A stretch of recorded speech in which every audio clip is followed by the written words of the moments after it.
Welcome to Moms Don't Have Time to Read Books, hosted by me, Zibby Owens. It's an award-winning podcast with over 1,900 episodes, all featuring authors of books you love and those you have yet to discover. Listen daily 5 times a week. Then go to zibbymedia.com and learn more about what the LA Times called the Zibbyverse. Zibby Media includes Zibby's Bookshop, an independent bookstore in Santa Monica, Zibby Books Publishing, Zibby Retreats, Zibby's Book Club, and more. Go check it out at zibbymedia.com and follow me on Instagram at Zibby Owens. It'll take you where you need to go. Thanks for listening. Welcome. Thank you so much for coming on today to discuss Chutzpah Girls, 100 Tales of Daring Jewish Women. Julie, Tami, welcome. Hi, Zibby. Hi, Zibby. Thank you for having us. We're so excited. Oh, I'm excited to talk to you about it. As you know, we were having a meeting and I was like, why is this meeting not a podcast? So anyway, now here we are at our next meeting / podcast to dive even deeper.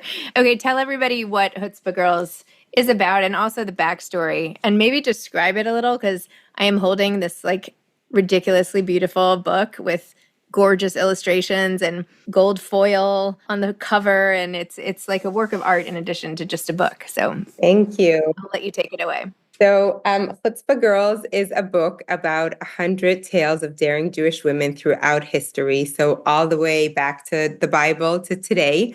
And every story zooms into a pivotal moment in the woman's life. These are not biographical entries. They really zoom into a pivotal moment where she faces a challenge and she decides to step up and act and use her chutzpah to overcome the challenge. And that is how she leaves her legacy.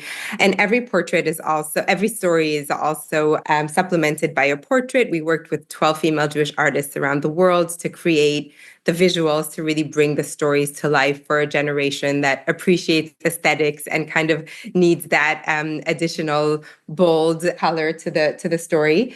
And I think, initially this started a few years ago when we really felt that there were so many untold stories of Jewish women that we wanted to tell to rectify a historical bias that exists everywhere, but also within the Jewish world.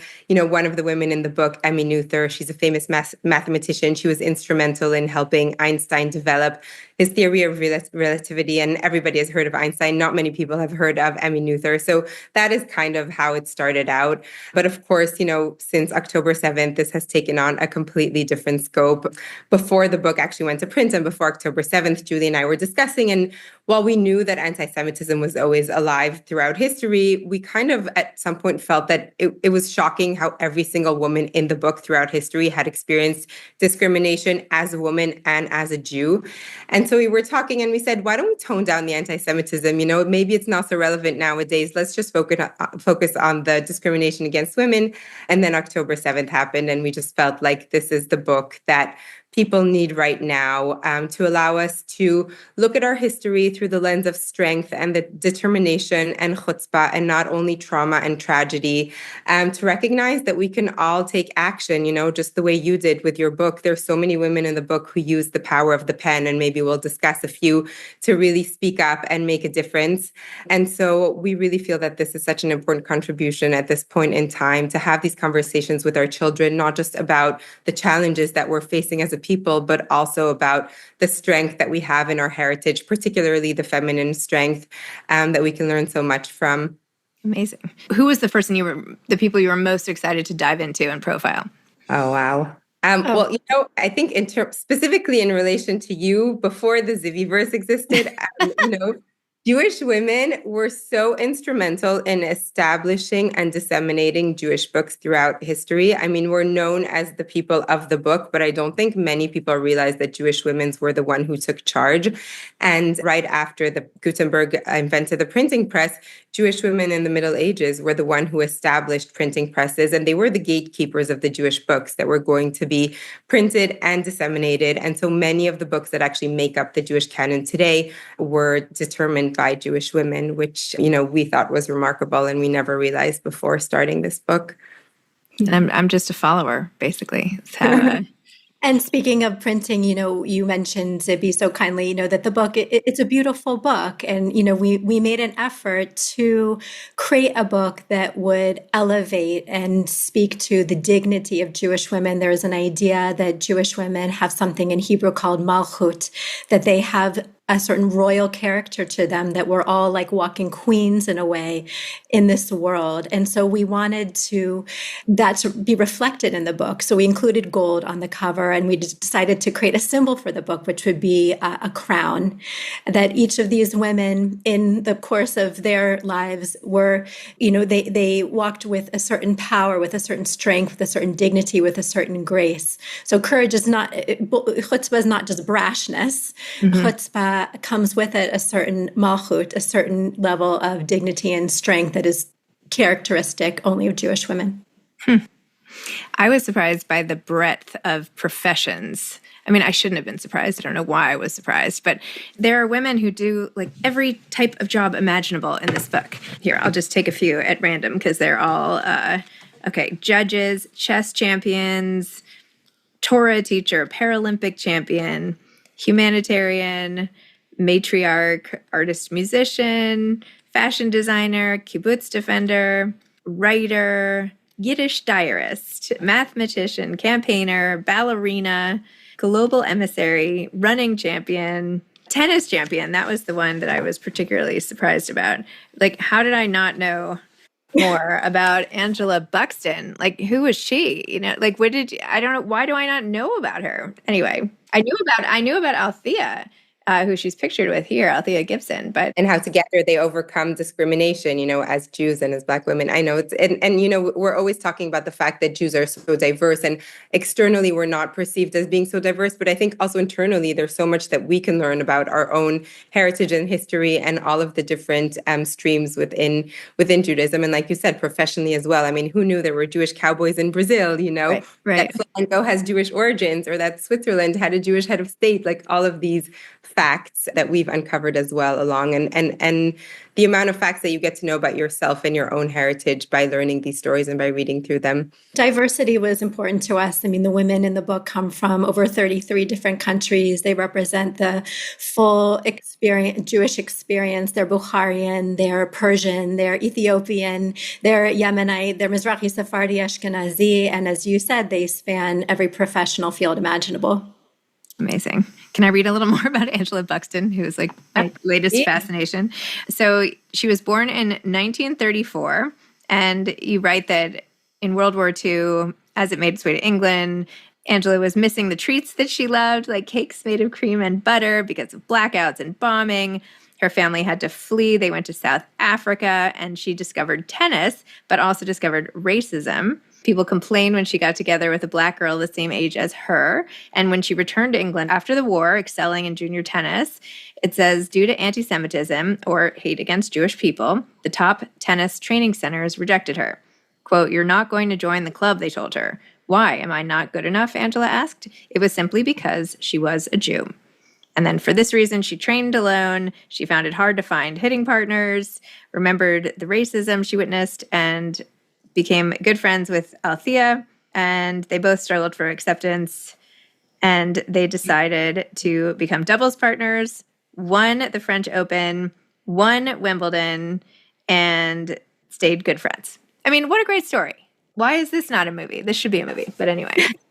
Every single story in there should be a movie, we believe. And yeah, I mean, it's so moving to us that, very often Jewish women didn't only fight for Jewish rights, but they were also fighting for discrimination in general. Having experienced it themselves as Jews, they stood up against other forms of discrimination. And I think that's reflected in many of the stories in the book.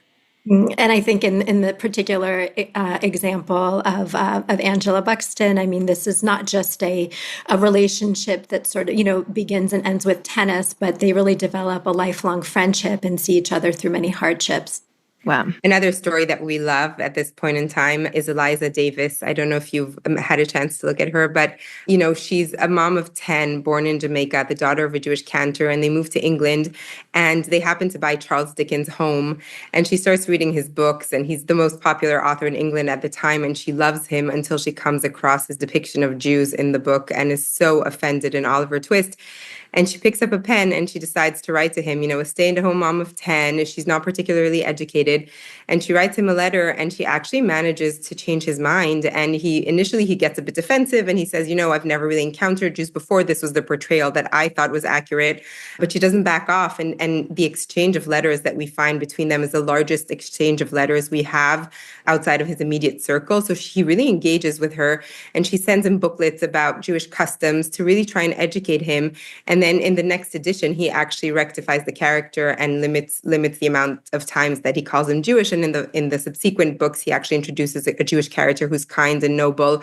And so she really makes a difference by just using the power of her pen through respectful dialogue, which, in our polarized world today is unimaginable. And she creates incredible change throughout all of the English society. That's such a hopeful example, right? The power to change someone's mind, setting an example, education. Like, I really feel like at times that is the way forward, is one-on-one conversations and like having it creep out, right? Oh, I changed this mind and that person will change that person's mind and, all that. But who knows?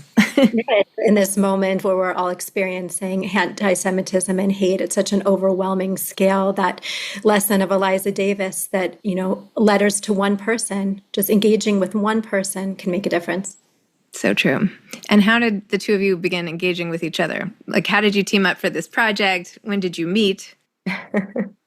Wow, we're not 100% sure. It really felt like there was some sort of magic or fate here involved. We both had this vision. Mine kind of was sparked when my daughter was younger, and I kept getting these gifts for her when she was a baby, all these books about remarkable women throughout history who had done amazing things, and I loved reading them to her, but I really felt that I wanted to bond with her over the stories in our own heritage and maybe values that were more aligned with ours.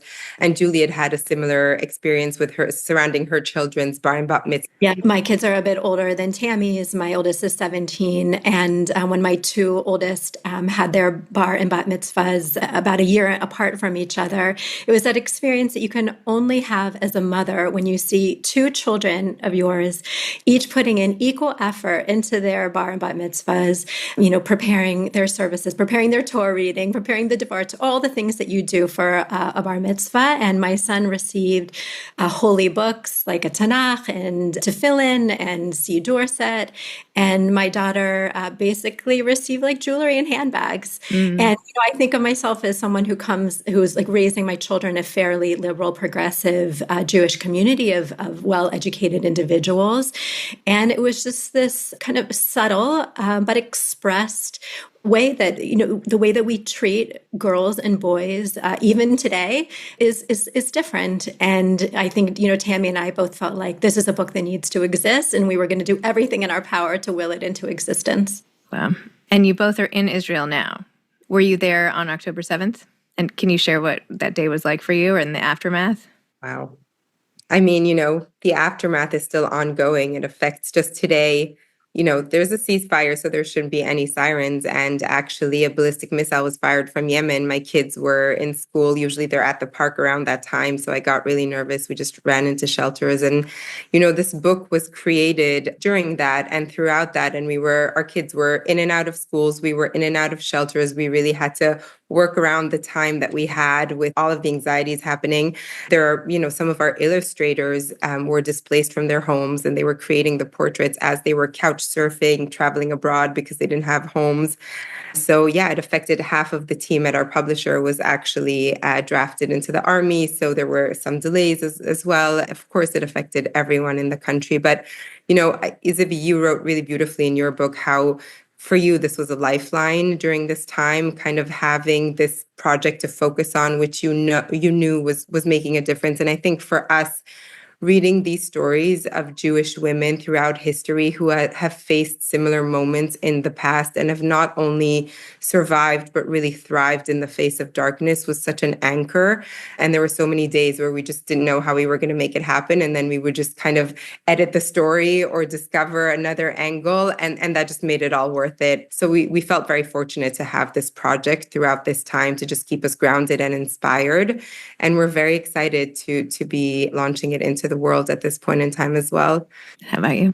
Yeah, like Tami, October 7th continues to affect our day-to-day lives. My oldest son, who I mentioned, who had his bar mitzvah a few years ago, is now in high school. He goes to a school in Jerusalem called Himmelfarb, which was the school of so many of the beautiful young men who are now household names, like Hirsch Goldberg Polin. We all know, Rachel Goldberg Polin, Aner Shapiro, Ben Zussman, these young Jewish men who are essentially household names in many Jewish homes. They all went to my son's school. He's lost a teacher. He lost his principal about 6.5 weeks ago now, the principal of the entire school, who was also the rabbi of the school. So this is like an ongoing story.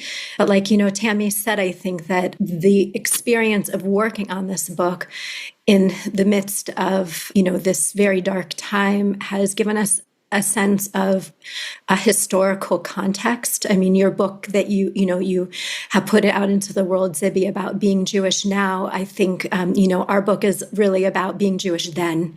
Mm-hmm. It was. It's a collection of stories of Jewish women throughout history that met moments very similar to the one that we're facing now. Dark moments, hopeless moments, moments where we can't see any way out. And they drew on their creativity and their courage and their strength and their chutzpah. And they went on, and we're trying to do the same.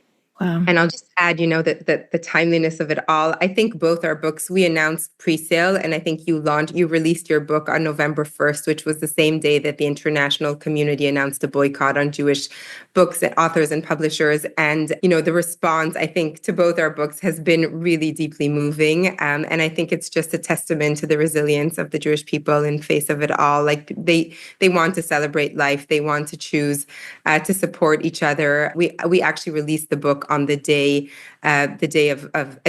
of violence against women, and to be able to celebrate the stories of women on that day, especially Jewish women who in this past year were completely erased and abandoned by the organizations tasked with protecting them, felt extremely special, and we really feel the support and the celebration of Jews worldwide coming together to share these stories. Wow. Well, tell me about a moment not involving the production of this book, which I know is a huge chutzpah-filled act, but maybe just a small moment in your lives recently or whenever where you feel like that was a chutzpah moment for you. And maybe it was something very quiet, like something that just happened with you and a kid, or I don't know, whatever, something at the grocery store, but something in your life where you're like, you know what, that did take chutzpah and I did it. The past few years have been surrounded, surrounded by the book and the chutzpah related to that. Such a great question. I'm sure there are many examples because the two of you seem like total warriors and creative and intelligent. And I mean, certainly, the process of bringing this book out into the world felt like a massive act of chutzpah. I mean, there were so many challenges that we had to overcome from, obviously October 7th and COVID, and we both had babies in the process. And, I think, Zibby, you know this better than anyone that, you don't get to go on a 3 months writer's retreat, all the noise of your life fades away, and you get to hear the chirping birds, and you get to ruminate on all the great ideas that you have. I mean, we just had to grab time in the cracks of time against all odds to bring this book into existence, and I'm sure you had a similar experience with your book. But I will say to outside of the context of the book itself, I mean, the privilege, the magic, the honor, and the utter devastation of living in Israel every day feels like an act of chutzpah. I mean, just sometimes getting up and even, getting your kids off to school or getting to work or taking the kids to going to the market. And restocking the fridge. I mean, these things that I think feel like maybe everyday things or average or mundane things that you do in other places in the world, just to do those things. Even today, Tami's running back and forth to the shelter to do those things, to live your life here in Israel right now in this time feels like an act of chutzpah. Wow. Well, you are so inspirational, honestly. I've gone to a couple events lately where people say they are getting all of their strength from the examples of literally everyone in Israel. That everyone is so brave. And, as we quake in our boots for no reason, just because everybody hates us, I woke up to those alerts today and, all the red dots everywhere. How do you go about your day when you wake up and see that? It shook me, and it's not even aimed at me, but aimed at my people still, and it's you. I mean, how do you just put the phone away and get on a Zoom with me? You know what I mean? I know it seems hard. We feel like the Jewish people are experiencing this on different levels all over the world. Of course, there's, the physical aspect here and the military aspect, but I think that we're all in this together in Israel, and we don't have to explain ourselves to anyone internally, whereas Jews in the diaspora have to spend their day explaining themselves and the legitimacy of their existence to everyone else. And I think sometimes we sit here and we feel like, wow, thank God we don't have to do that right now, because I how do you do that, So I feel like we're all so intertwined in this, and we all have a responsibility to do our part to stand up and make this stop, because never again is never again. So, wow.